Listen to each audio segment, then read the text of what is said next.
I have 5 tips for you to incorporate into your piano practice, and I'm willing to bet that there's a few of these that you haven't heard before. Keep in mind that there are many ways to practice effectively, but these 5 things have been particularly helpful for me. With that said, I'd like to get into the first tip, which is to focus on 2 things instead of 1. So basically, whenever you're learning a scale or a piece, you want to try to incorporate 2 distinct things that you're trying to learn at the same time. You want to do this because this is effectively incorporating spaced repetition into your practice. So instead of wasting all of your energy grinding at one particular phrase of a piece or one particular scale and basically making your brain go numb to it and hanging out in that land of diminishing returns, which quite honestly, way too many people do, we want to avoid all of that, and we can by simply context switching purposefully. And so let's say you're learning a scale. You're learning one of your new minor scales or something, right? Well, go ahead and learn a second scale. So after you get the first scale sort of operational in a day, you want to go to the second scale and try to do what you can with that one as well. And if you can get that one operational, you want to go back to the first scale, and you're going to notice that you've lost a little bit of it because you context switched, and that's okay. It's expected. And so you sort of have to warm it up again and make it operational again, but that's okay. That's actually driving the memory. That's helping the learning process. That's the spaced repetition working, because you learned something and then you took a break because you're learning something else, then you come back and you have a little bit of warm-up time, but then you'll have it again and it will be learned deeper. And of course, you can do that for 2 things at once. And you want to keep going back and forth between the 2 scales or 2 phrases or whatever. It doesn't matter as long as they're 2 distinct things. You want to keep going back and forth and get to the point where there is no warm-up needed. In other words, right after switching, you can immediately play the thing. And that's how you know that you've done really good practice for the day. And of course, you are taking significant advantage of spaced repetition. And if this is how you always practice, you'll be twice as effective. You don't have to practice anymore, but you do have to practice a little bit more intentionally. Tip number 2 applies in any situation where you are learning a piece of music. So this could be a piece of repertoire or an etude or something like that. And you want to start out with a very narrow focus, and then you want to zoom out as the practice session goes on. So for this, I have a sheet music example. I'm actually going to pull it up on my iPad here. This is the Sonatina in F major. And for those of you who are interested, you can find this piece in level 5 of my classical piano program. So this piece sounds like this.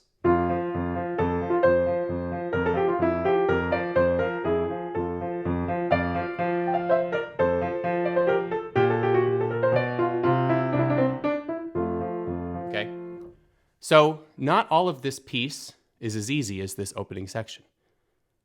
Some of this piece is actually a lot more difficult, like this run right here, or this run at the bottom of the page, right? And so when I say I want you to start narrow, I want you to focus on these more difficult passages instead of just starting at the beginning of the piece. Now, I'm assuming that in your practice at some point when you first got the piece, you've explored it a little bit, you have a sense of where these difficult passages are.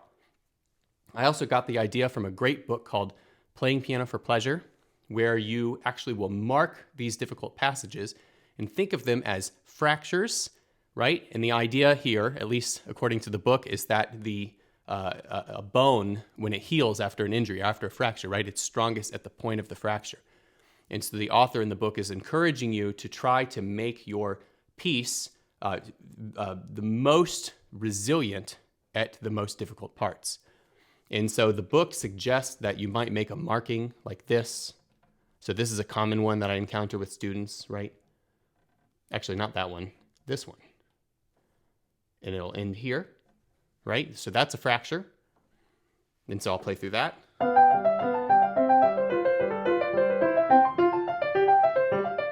Okay. And then this could be 1. This could actually be 2, but I'll just treat it as 1 for now.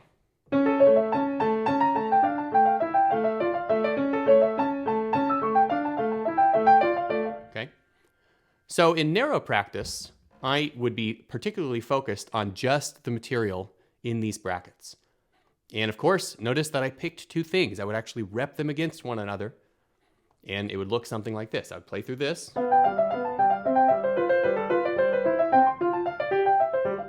warm it up. Okay, I'm just speeding through that. And then here. Sorry. Okay, and I'd warm that up, and I'd go back and forth between these. And then as time goes on, I want to start to zoom out a little bit. I want to start to include maybe this material right before the fracture, maybe this material right after the fracture, and that applies here in the second one. And by the way, you don't have to just pick two. You could pick several of them across the whole piece. You could reduce a long piece to just these most difficult parts, and you identify it by the brackets, which ideally you would write in your music in pencil, or you have an iPad or whatever where you can just erase it, because at some point you practice it enough where you flatten the difficulty and it's not a fracture anymore. But we can talk more about that later. What you want to do as you go on in your practice is you want to start to incorporate more of the piece. You might even play from the beginning. You might even set the fracture into its normal context and see if it holds. And I'm pretty much doing this kind of work on every piece of music that I regularly practice. I want to start out very narrow and focused and use all of my creative energy to actually learn something, get better at something that's hard, and then I want to start to assemble parts of the piece and get it performance ready, because the performance of a piece it's not just focused on the hard parts. You actually do have to play the easy parts, and you still have to practice them. It's not like it doesn't need any practice. You have to have a system where the difficult parts are going to get all of the attention, and the easy parts are going to get a little of attention, and you're going to weave those together. And you can get pretty good at this over time. And it's a very, in my opinion, it's actually a very intuitive way to practice. Okay? So the next tip I have for you, tip number 3, is to practice in phrases or figures. So I'm going to keep this example here. So this could be a phrase.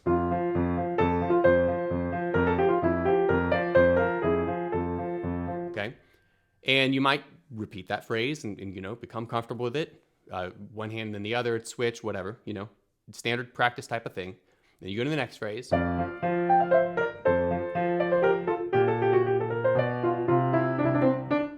Sorry. Of course, I'm playing super fast because I'm trying to just zip through this, but you want to practice in logical figures. You want to practice like if you were reading a paragraph in a book, you're reading sentences, you're kind of considering the entire sentence when you try to figure out what the author is saying, okay? A phrase is a complete musical thought, and it is subjective as to like what might be a phrase. Like some pianists might say, oh, these 2 measures are a phrase, and these 2 measures are a phrase. And so it's 2 phrases, and then another pianist might say, oh no, these 4 measures are a single phrase. But that doesn't really matter.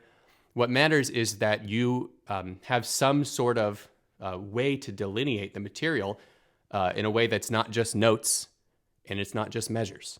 You want to be able to think in musical sentences, and you practice according to those sentences because that's the way the music is being communicated. And I feel like that's very logical, but it seems to me that quite a lot of people do not do this. It's particularly helpful on waltzes and romantic music for sure because it's so phrase-based, but also these classical pieces are these are great examples of where you can practice based on a figure or a particular phrase, So like in the beginning of the development of this sonatina,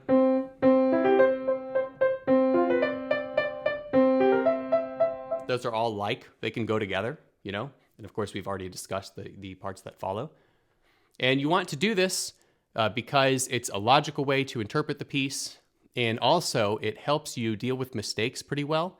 You want to fix mistakes as you go, but anytime you have a mistake, you want to go to the beginning of the phrase or the figure that the mistake is in, and you want to repeat it and get it to the point where you feel like you can't get it wrong.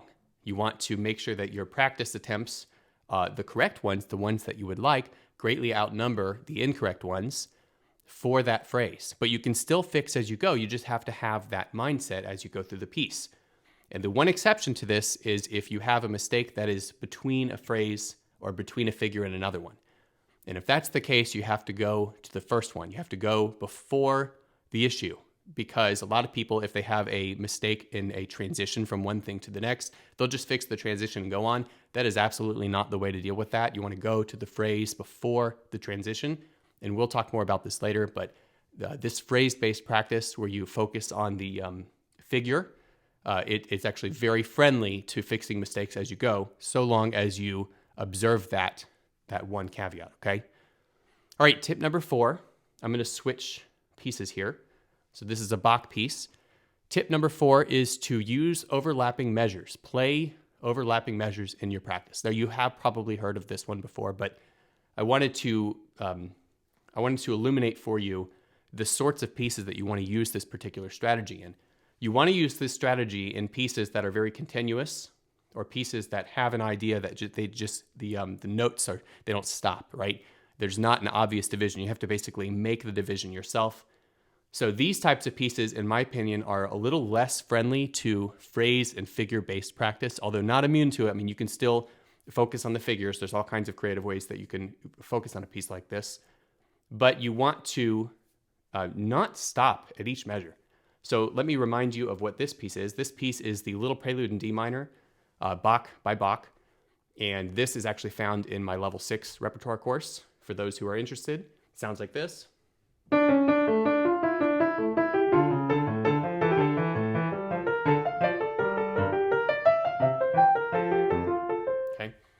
And I actually think a great part to work on is this second section because it just sounds really interesting to me. So you don't want to learn it like this.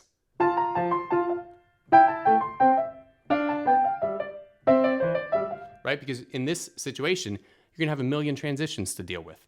We totally don't want that. All you have to do is add one note, get across the bar line, one measure at a time.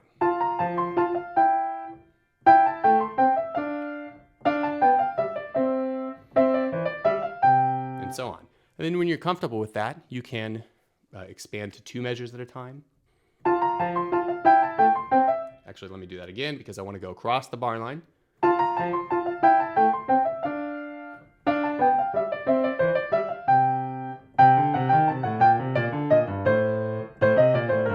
Oops, let me do that again. I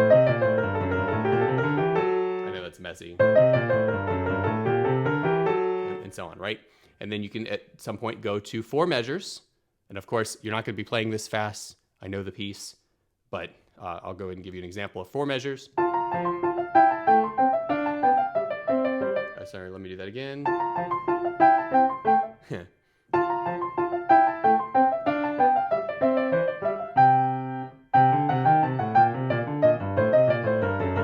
have to slow down here.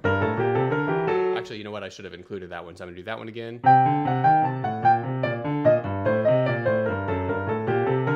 There we go. And so on. Not super clean, but that's not the point. I'm just showing you a high-level overview of a Baroque style piece that's very continuous in its compositional style. And this type of like dovetailed overlapping practice is really like it's one of the secret weapons for dealing with Bach, in my opinion. So you want to use this for pieces like this, use this technique for pieces like this. But also, anytime you have fast notes running into a slow one, very often just because of the way rhythm works, where we have strong pulse on the first beat of a particular measure, fast notes are often going to run through a bar line and end on that destination note that's across, right? And so you can use overlapping measures in that situation. And I think that you'll find that extraordinarily helpful if you're not already doing that. Tip number 5 is for you to choose a main focus for your entire practice session. This is a suggestion that you probably haven't encountered before because I sort of came up with it on my own. This is something that I do in my practice. Feel free to let me know if you also do this.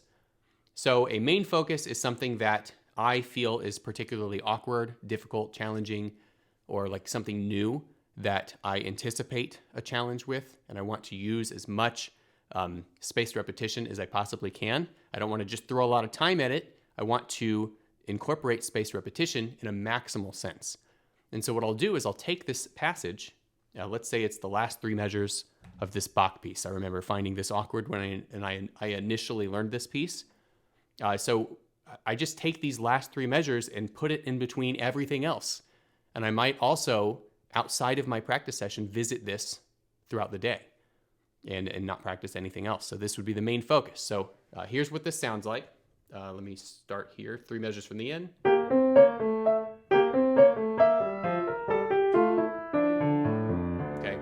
Just something about the fingering or the way that I have to kind of shift to the left to make that work. I found that awkward.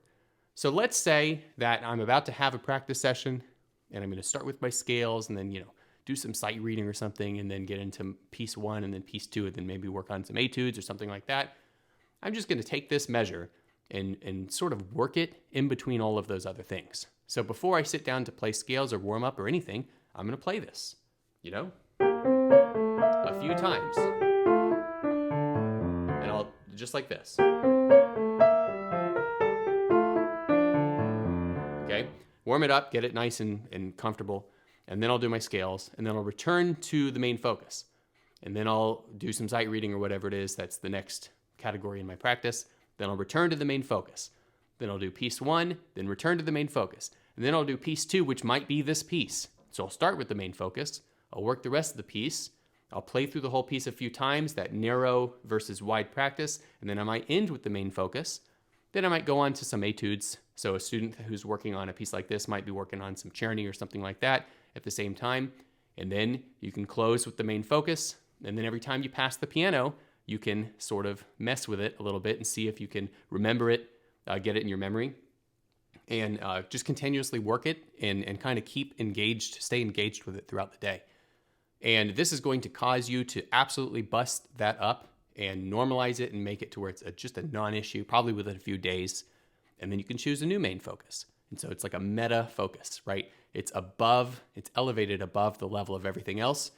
But for this to be effective, it's got to be one thing. And you have to do quality practice on it because this is something that requires some investment and it needs to change. You need to actually get something done, and the main focus needs to be changing relatively often. Anyway, those are my 5 tips. I hope you found them helpful, and I'll see you in the next video.